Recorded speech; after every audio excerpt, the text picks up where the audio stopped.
있는 이 빌립보서는 예수 그리스도의 종으로 자신을 드린 이 바울과 디모데가 빌립보에 살고 있는 성도들에게 보낸 편지입니다. 이 빌립보서를 쓸 때 당시 바울은 감옥에 있었기 때문에 그래서 우리는 이 빌립보서를 또 이제 옥중서신으로 그렇게 구분하기도 합니다. 그런데 이 편지는 바울이 혼자 또 단독으로 보낸 것이 아니라 디모데와 함께 공동으로 보낸 것으로 되어 있는데, 그 이유는 바울에게 있어서 이 디모데가 아들 같은 사람이기도 하지만 무엇보다도 바울 자신이 지금 현재 감옥에 갇혀 있어서 자신의 열정을 쏟아서 그렇게 세웠던 이 빌립보 교회를 제대로 돌아볼 수 없기 때문에 자신의 제자이자 영적 아들인 이 디모데를 통해서 빌립보 교회와 계속 교제하기를 원했기 때문입니다. 바울에게 디모데는 아들 같은 존재요, 또 동료이며 동력자이며 제자였습니다. 바울에게 이렇게 디모데가 있었던 것처럼 내가 어떠한 상황에 있든지 나를 도울 수 있고 또 나에게 위로를 줄 수 있고 나의 부족함을 채울 수 있는 그런 믿음의 동료, 믿음의 제자, 또 인생의 동반자가 여러분들에게도 있기를 바랍니다. 오늘 읽은 본문이 비록 빌립보서 초반에 있는 말씀이지만 그럼에도 불구하고 이 짧은 본문에서 우리는 바울이 이 빌립보 교인들을 얼마나 사랑했는지를 알 수 있습니다. 우리 3절 4절 말씀을 함께 읽겠습니다. 빌립보서 1장 3절 4절 말씀입니다. 시작. 내가 너희를 생각할 때마다 나의 하나님께 감사하며 간구할 때마다 너희 무리를 위하여 기쁨으로 항상 간구함은. 종종 사람들은 이야기를 하면서 다른 사람을 위로하는 말, 또 다른 사람을 세워주는 말, 격려해주는 말, 또 걱정해주는 말, 이런 말을 하기보다는 내가 얼마나 힘든가에 대해서 말할 때가 많이 있습니다. 위로의 말, 격려의 말보다는 내가 얼마나 많은 상처를 받고 있는지 또 받았는지에 대해서 말할 때가 많이 있습니다. 여러분들도 그런 경험이 있지 않습니까? 제가 몸이 아파요. 몸이 아프면 그럴 경우가 있습니다. 제가 몸이 좀 아파요. 이러면 아유, 그게 뭐가 아프노? 나는 그거보다 더 아프다. 약을 지금 몇 개나 먹고 있다. 막 이런 식으로 얘기해서 무한하게 할 때가 있습니다. 또 그런 경우도 있지요. 집사님, 권사님, 제가 지금 상황이 너무 어려워서 좀 힘든 과정을 겪고 있습니다. 이렇게 얘기하면 아이고, 그건 아무것도 아니다. 내가 이때까지 살아온 인생을 보면 네가 지금 겪고 있는 그거는 세 발의 피다. 그래서 어떨 때 이렇게 구역 모임 가거나 이제 셀 모임이라고도 하고 또 이렇게 집사님들, 권사님들 점심 식사하시거나 이렇게 옆에서 들어보면 어떤 경우에는 얼마나 내가 은혜를 많이 받았는가 그것을 얘기하기보다는 내가 얼마나 지금 많은 상처를 받았는가 또 내가 얼마나 많은 아픔을 이때까지 겪었는가 마치 시합하듯이 그렇게 이야기하는 것들을 볼 수가 있습니다. 그런데요, 바울은 지금 다릅니다. 바울은 지금 어떤 상황에 있습니까? 감옥 안에 있습니다. 감옥에 있는 그런 상황임에도 불구하고 빌립보 교인들에게 얘들아, 내가 지금 감옥에 갇혀 있는데 나를 좀 불쌍히 여겨줘. 나를 좀 생각해줘. 내가 지금 힘든 상황인데 너희들이 나를 좀 도와줘야 돼. 나에게 더 많은 관심을 쏟아줘. 나에게 더 사랑을 베풀어야 돼. 이렇게 이야기하지 않습니다. 오히려 그렇게 말하지 않고 빌립보 교인을 더 사랑하고 있는 것입니다. 오히려 감옥에 갇혀 고생하는 바울이 감옥 밖에 있는 빌립보 교인들을 생각하고 그들을 위해 기도하고 있는 것을 우리는 보게 되는 것입니다. 바울은 빌립보 성도들을 생각만 한 것이 아닌데요. 4절 말씀을 통해서 우리는 그가 감옥 속에 있으면서 빌립보 교인들을 위해서 얼마나 기도했는지를 보게 되는 것입니다. 바울은 기도의 사람이었습니다. 기도는 하나님께서 우리에게 주신 강력한 무기이며 또한 우리에게 주신 선물입니다. 바울은 가장 강력한 무기요 귀한 선물인 이 기도를 감옥 속에서 했습니다. 이처럼 기도는 어디서나 할 수 있습니다. 그렇기 때문에 바울은 감옥에서 기도했습니다. 감옥은 바울의 몸을 가두고 또 바울의 자유를 제한시켰지만 그러나 바울이 하나님께 기도를 드린 그 기도는 막을 수 없었고 오히려 감옥의 벽과 감옥의 천장을 뚫고 하나님께 올려졌습니다. 또한 기도는 언제나 할 수 있습니다. 형편에 상관없이 기도할 수 있습니다. 밤에도 할 수 있고 낮에도 할 수 있고 사람들이 많은 곳에서 할 수 있고 사람들이 없으면 없는 대로 할 수 있고 내가 아플 때도 할 수 있고 또 내가 건강할 때도 할 수 있는 것이 기도입니다. 기도는 또한 누구나 할 수 있습니다. 가난한 사람도 부자인 사람도 할 수 있습니다. 많이 배운 사람도 할 수 있고 또 배우지 못한 사람도 할 수 있습니다. 지위가 높은 사람도 할 수 있고 지위가 낮은 사람도 할 수 있습니다. 어떤 국적을 가진 사람이건 간에 상관없이 그가 그리스도인이기만 하면 다 기도할 수 있습니다. 예수 그리스도의 보혈을 의지하여서 그분의 은혜를 의지하여서 기도할 수 있습니다. 그러나 기도가 어느 곳, 어떤 상황, 어떤 사람이나 다 할 수 있지만 그러나 그럼에도 불구하고 세상에는 기도하지 않는 사람들이 많이 있습니다. 기도하지 않고 생각만 하고 고민만 하고 머리 싸매고 누워서 한숨 쉬며 그렇게 지내는 사람들이 많이 있습니다. 또 어떤 경우에는 나를 위한 기도, 그거를 하지 못하는 뿐만 아니라 나 자녀를 위해서 또 나의 남편을 위해서 나의 가정을 위해서 기도하지 못하는 사람들도 있습니다. 또 어떤 경우는 나 자신을 위해서 기도 잘합니다. 나의 가정을 위해서 내 자녀를 위해서 나의 남편과 우리의 사업을 위해서 기도 잘합니다. 그러나 거기에만 머물러 있고 더 이상 기도의 지경이 확장되지 않습니다. 즉 다른 사람들을 위해 기도하지 못하는 지극히 제한적인 자기 중심적인 기도만 하는 것입니다. 기도는 능력입니다. 기도가 능력이기 때문에 가장 쉽지만 가장 어려운 일을 할 수 있습니다. 기도는 가장 간단하지만 가장 난해한 문제를 풀 수 있습니다. 기도는 비용이 들지 않지만 가장 최고가의 장비로도 할 수 없는 것을 할 수 있는 것이 바로 기도인 것입니다. 기도란 가장 낮은 사람이 가장 높은 곳에 계신 가장 위대하신 하나님께 지혜와 능력을 공급받는 가장 놀라운 비결이기도 한 것입니다. 이렇듯 기도는 우리가 하나님의 자녀를 확인하는 가장 강력한 방법입니다. 위대하신 왕의 권세를 사용할 수 있는 가장 파워풀한 것입니다. 기도는 나와 하나님과 교제할 수 있는 방법이기도 하지만 무엇보다도 기도는 나와 다른 사람 그리고 하나님 이렇게 서로 삼겹줄로 교제하는 것이 바로 기도인 것입니다. 우리 이 시간 그림 하나를 보도록 하겠습니다. 이 그림 여러분들은 아마 잘 아실 거예요. 독일의 화가인 디러라는 사람이 그린 그림인데요. 실제 크기는 가로 세로 20cm 그러니까 지금 제 한 뼘 이게 20cm거든요. 20cm로 해서 생각보다 그렇게 크지 않은 크기의 작은 그림입니다. 그런데 이 그림의 배후에는 다음과 같은 이야기가 있다고 합니다. 이 그림을 그린 사람이 아까 화가 디러라고 그랬죠. 그 사람에게 프란츠라는 친구가 있었습니다. 그런데 이 디러하고 프란츠가 같이 친구이기도 하면서 같이 그림 공부를 하는 사람들이었는데 중요한 것은 가난하다 보니까 낮에는 일하고 또 밤에는 그림 공부를 하고 그런 이제 상황을 겪고 있었는데요. 어느 날 프란츠가 이렇게 디러에게 얘기를 했다고 합니다. 네가 나보다 그림 실력이 조금 더 뛰어난 것 같은데 내가 너에게 돈을 좀 보태줄 테니 생계비를 보태줄 테니 너가 좀 그림에 집중하도록 해라. 그리고 나중에 형편이 좀 나아지면 나도 다시 너를 따라서 화가의 길을 가겠다. 이렇게 얘기를 했다고 합니다. 그래서 이 디러가 친구의 도움, 프란츠의 도움을 받아서 미술 공부를 하였고 그래서 성공한 화가가 되었는데요. 사실은 문제는 뭐였냐면 그 디러를 도왔던 프란츠는 노동일을 많이 하다 보니까 이 손이 뒤틀린 거예요. 손마디가 뒤틀리고 신경이 무뎌지고 그래서 그리고 손이 많이 붓고 이러다 보니까 그림을 제대로 그릴 수가 없었다고 합니다. 어느 날 성공한 화가가 되어서 고향으로 돌아온 이 디러가 자기 친구의 이 기도를 듣게 되는데 친구가 이렇게 기도했다고 합니다. 주님, 제가 지금 손마디가 붓고 이렇게 뒤틀리고 그래서 그림 그리기가 어려우니 저는 이제 여기서 그림 공부를 그만두도록 하겠습니다. 그러나 제 친구는 하나님께 받은 그 은사대로 그림을 잘 그리는 성공한 화가가 되게 해주십시오라는 그런 기도를 했다고 합니다. 이 기도를 듣고 바로 이 디러가 자기 친구의 손, 이 기도하는 손을 그린 그러한 이야기가 나옵니다. 디러는 자신을 위해 그렇게 희생한 친구를 위해서 이 기도하는 손을 그렸다고 합니다. 이제 닫아주시면 되겠습니다. 이처럼 프란츠가 자기 친구인 디러를 위한 기도, 즉 우리가 중보기도라고 하죠. 남을 위한 중보기도. 이 기도는 사람과 사람을 가장 아름답게 연결시켜주는 그런 사랑의 줄이요 교제의 끈입니다.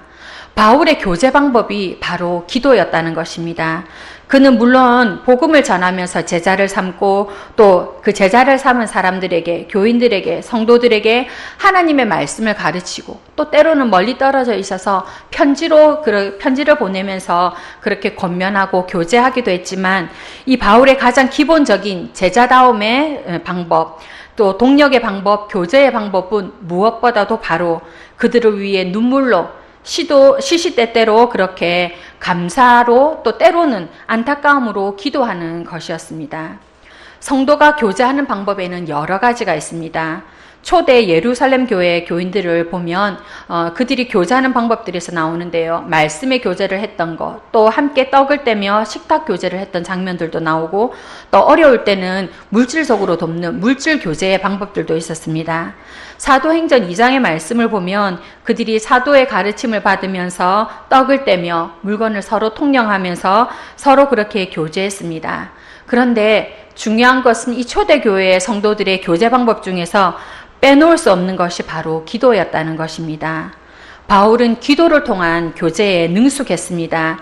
그는 자신이 성도들을 위해 기도했지만 자신만 성도들을 위해서 기도한 것이 아니라 또 성도들에게 나를 위해서 기도해달라고 그렇게 기도 부탁을 하기도 했습니다. 그러므로 성도 여러분, 우리들도 마찬가지입니다.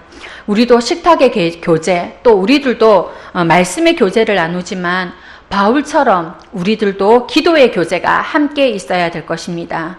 서로의 기도 부탁을 통해서 영적 소통의 범위를 넓혀야 되는 것입니다. 우리 안에 이런 영적 소통의 교제가 필요한 이유, 그것이 어떤 이유 때문이겠습니까? 우리가 남이 아니기 때문입니다. 예수 그리스도의 희생의 피로 연결된 우리는 가족들입니다. 그리고 우리는 하나님 나라를 이루어가는, 완성해가는 공동의 목표를 가지고 있는 동력자이기 때문입니다. 바울이 그들에게 기도 부탁을 할 수 있었던 것은 바울이 연약했기 때문이 아니라 오히려 빌립보 성도들이 연약했음에도 불구하고 자신의 동력자로 여겼기 때문에 담대하게 그렇게 기도 부탁을 할 수 있었습니다. 바울은 혼자만 복음을 전하고 혼자만 감옥에 갇힌 것으로 생각하지 않고 비록 빌립보 교인들이 연약하기도 했지만 그러나 자신처럼 복음을 함께 전하는 믿음의 동력자로 생각했습니다. 그들을 동력자로 존중했습니다. 그렇기 때문에 서로 기도하는 것이 당연한 것입니다. 우리 5절 말씀을 한번 보도록 하겠습니다. 5절 말씀 함께 읽겠습니다. 너희가 첫날부터 이제까지 복음을 위한 일에 참여하고 있기 때문이라. 또 7절 말씀을 함께 읽겠습니다.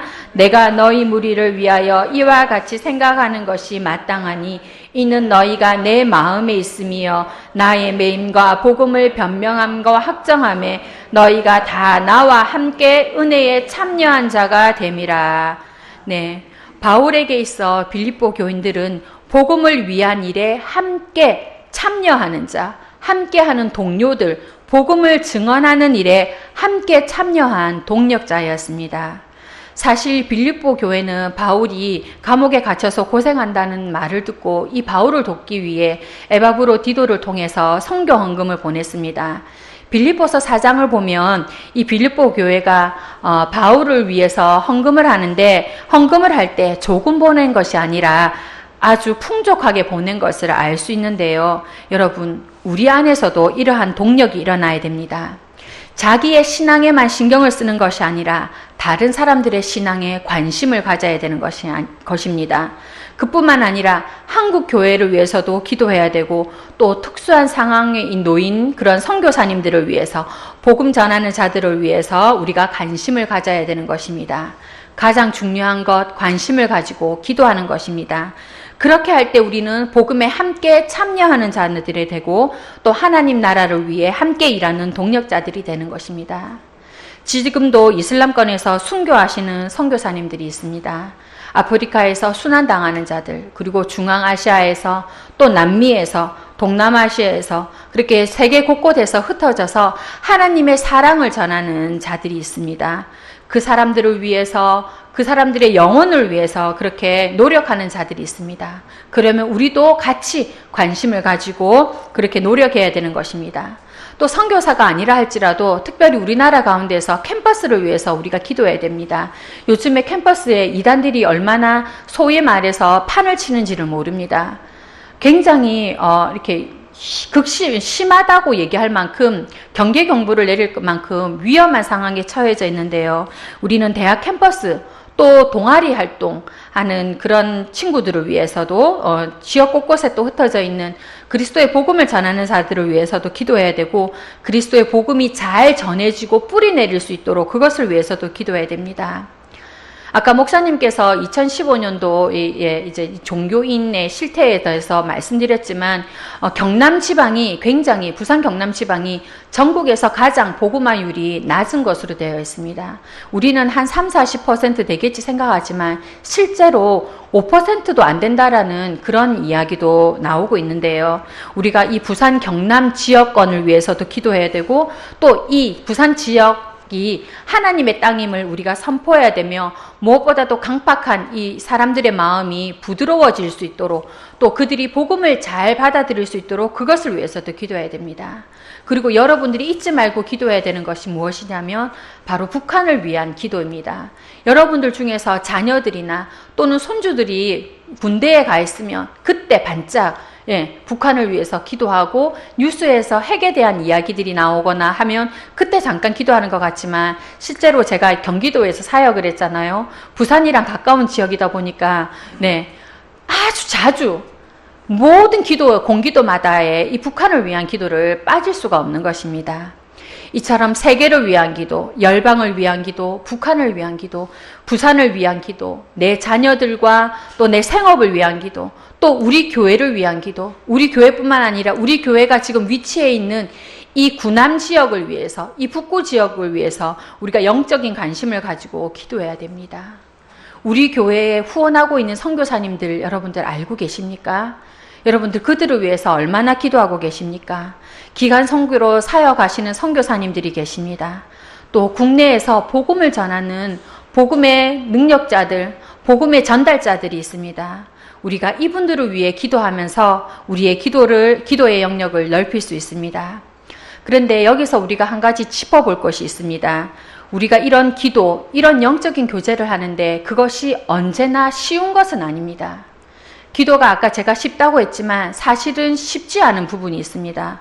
왜냐하면 우리의 본성이 안타깝게도 사실은 화합하지 못하고 또 행복을 느끼기보다는 불행을 되씹는 것에 익숙해져 있기 때문입니다. 그리고 살아가면서 생각해보면 참 사랑하는 것보다 오히려 판단하는 일이 더 많은 것 같습니다. 어릴 적에는 아주 작은 것까지도 사랑하고 좋아하고 관심을 가졌던 것 같은데, 오히려 커가면서 많은 사람들을 만나면서 그 많은 사람들을 만나서 사랑하기보다는 오히려 그 많은 사람들을 판단하고 그 사람들을 함부로 정죄하기도 하고 내가 비판하기도 하고 하는 그런 모습을 보면서 우리가 얼마나 연약한가, 이 연약한 모습으로 우리가 제대로 기도할 수 없는 것입니다. 사실 지금 우리가 보고 있는 이 빌립보 교회도 완전한 사람들만 있었던 것은 아닙니다. 이 교회도 별난 사람들이 있었습니다. 빌립보서 4장 2절 말씀을 보면 이렇게 되어 있습니다. 내가 유오디아를 권하고 순두개를 권하노니 주 안에서 같은 마음을 품어라, 이렇게 되어 있는데요. 그러면 어떤 뜻입니까? 유오디아와 순두개가 같은 마음을 품지 않았다는 거지요. 이들의 마음이 하나 되지 못했다는 것입니다. 늘 다투었다는 것입니다. 또 빌립보 교회에는 교만한 사람들이 있어서 상대방을 서로 무시했던 것을 보게 됩니다. 그래서 바울이 이 편지를 통해서, 이 편지를 쓰면서 빌립보 교인들이 하나 되는 마음을 가지도록, 그렇게 연합하도록, 배려하도록 권면했던 것입니다. 오늘의 교회들도 마찬가지입니다. 성도로서 교제를 잘 하려면 주 안에서 같은 마음, 또 연합하는 태도로 서로 배려하면서 함께 참아주는 것이 필요합니다. 그런데 이렇게 배려하는 것, 참아주는 것 저절로 되지 않습니다. 왜냐하면 우리의 심장은 아주 지극히 작은 일에 분노하기 때문입니다. 우리의 심장은 아주 지극히 작은 일에 참기 힘들 때가 있는 것입니다. 때로는 먼저 상처를 주었음에도 불구하고 내가 억울하다라고 그렇게 얘기할 때도 있는 것입니다. 그렇다면 우리가 어떻게 하면 하나가 될 수 있고 어떻게 하면 같은 마음을 품을 수 있으며 어떻게 하면 복음을 위해 하나님 나라 확장을 위해 또 부흥을 위해 우리가 달려갈 수 있습니까? 어떻게 하면 내가 관심이 없는 이 지역을 위해서 내가 관심이 없는 선교사님을 위해서 중보기도로 교제할 수 있습니까? 어떻게 하면 서로 격려하고 위로할 수 있습니까? 어떻게 하면 긍휼의 마음을 가지고 우리가 성도들을 보살필 수 있겠습니까? 우리의 힘, 우리의 지혜로 할 수 없습니다. 나의 열심으로 하기에는 한계가 있습니다. 그리고 원래 성향이 다른 사람을 잘 챙기는 사람도 때로는 지치기도 하고 마음이 상할 때가 있습니다. 그렇다면 어떻게 하면 같은 마음, 같은 뜻, 같은 생각을 가지고 주님 주신 비전을 향해 달려갈 수 있습니까?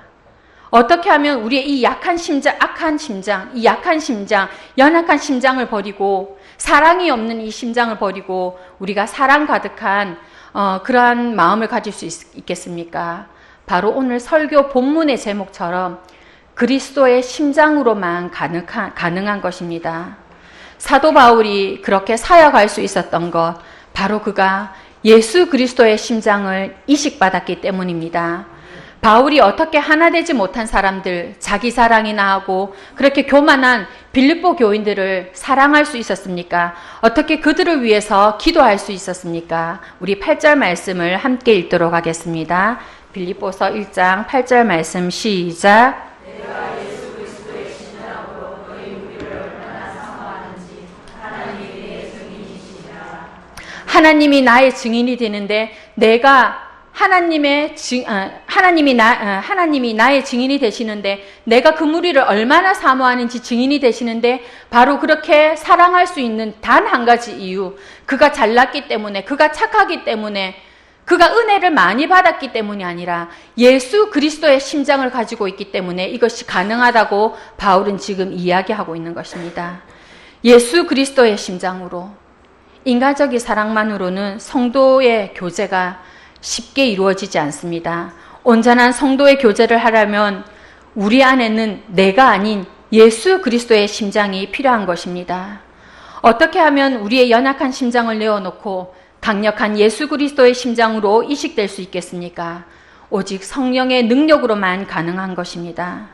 때로는 증오, 때로는 분노, 때로는 막막함, 때로는 답답함, 때로는 무디어 가는 것, 그리고 내 안에 죽어가는 것 같고 굳어져 가는 이 인간적인 나의 심장을 내어놓고 오직 사랑으로 파닥거리는 그 예수 그리스도의 심장으로 바꾸어야 되는 것, 그것이 우리에게 필요한 것입니다. 바울은 오직 그리스도의 심장으로 그의 일생을 살았던 사람입니다. 그는 그리스도의 심장으로 복음을 전한 사람이며 그리스도의 심장으로 사랑하고 예수 그리스도의 심장으로 기도하였던 사람입니다. 그리고 예수 그리스도의 심장으로 교회를 축복하였던 사람입니다. 그리고 바울은 본인이 그러했듯이 빌립보 교회가 그러기를 원했습니다. 바울은 빌립보 교회 성도들에게 자신처럼 그리스도의 심장으로 그들의 삶을 살며 그리스도의 심장으로 빌립보 교회가 복음을 전하며 그리스도의 심장으로 사랑하고 기도하기를 원하였던 것입니다. 그렇기 때문에 그는 그리스도의 심장을 가지고 지금 빌립보 교회를 축복하고 있는 것입니다. 예수 그리스도의 심장을 가지고 바울은 지금 9절, 10절, 11절에서 이런 기도를 하는데요. 제가 9절, 10절, 11절을 이렇게 읽어드리도록 하겠습니다.